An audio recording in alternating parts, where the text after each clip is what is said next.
So let's talk about the parts of a dental implant, or the whole life cycle of a dental implant. So as you know, dental implant is just a little titanium screw that goes into the bone and it replaces the root of the tooth, and over the course of about 4 to 6 months the bone grows around it and locks it into place. Now on top of that, I will place at the time of surgery one of two things: either a cover screw or a healing cap. So the difference between the two is that if I don't think that the implant went into really strong bone, it still went in and it's still going to be successful, but I just don't feel like it's super strong bone in there, I'll put a cover screw on. The cover screw allows the implant to be buried underneath the gum tissue, so it's nothing sticking out of the gums. And so there it can heal without any external forces on it. The second thing I could put on is a healing cap. A healing cap is a little screw that actually has a height to it, usually about 3, 5, or 7 millimeters, and it's going to stick out or protrude through the gums. The reason I place that is so that the gums can heal in the proper position and the general dentist can have access to that implant. Now, if the implant again goes into nice strong bone and I feel like it's a very strong implant, then I'll put the healing cap on it.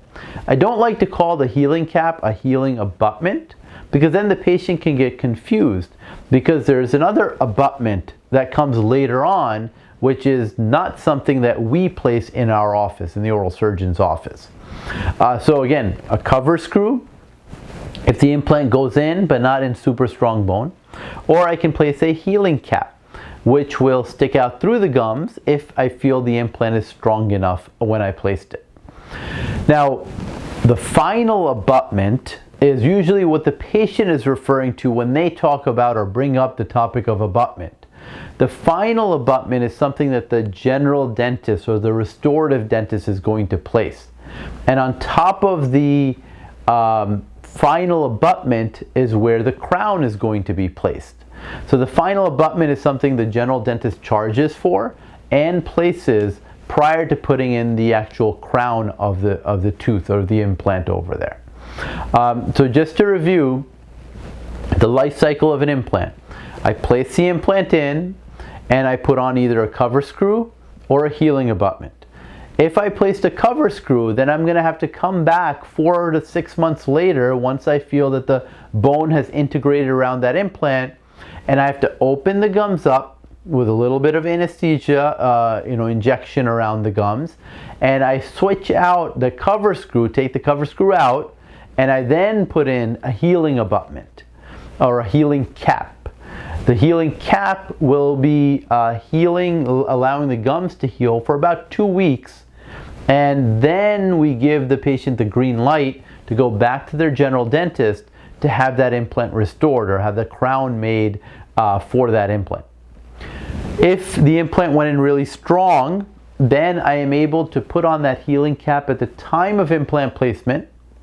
4 months later, I don't have to get them numb, I don't have to use any anesthesia because the healing cap is already sticking out through the gums. We're going to simply check the implant. So we're going to take that healing cap off, do an ISQ check with an Austell machine that we use in the office, and that ISQ will tell me if the bone has grown around that implant. If it has, great, I'll put that healing cap right back on that I just took off a few seconds ago, and then we'll give the green light to the patient to go back to their general dentist or restorative dentist to get the crown placed on that dental implant.